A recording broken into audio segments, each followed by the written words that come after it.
Hey everyone, welcome back to our channel. Today we will show you how to change the language in the RedNote app. Whether you prefer to use the app in a different language or you are setting it up for someone else, this guide will make it easier for you. So let's get started. Open the RedNote app on your smart device and make sure you are logged into your account. By opening the RedNote app on the home page in the upper left corner of the screen, you can see 3 lines that you will click on. Then on the next page, in the drop-down menu, you will look for the Settings option located in the lower left corner of the screen and click on it. By clicking on the Settings option, a new page will open where you will also look for the option General Settings in the drop-down menu and then click on it.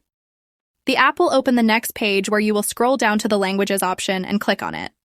A list of available languages will appear.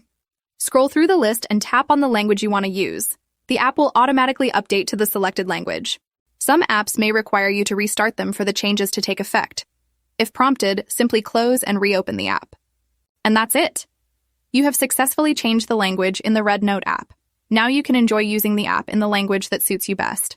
If this video was helpful, be sure to give it a thumbs up and subscribe to our channel for more app tips and tutorials. Thanks for watching and see you in the next video.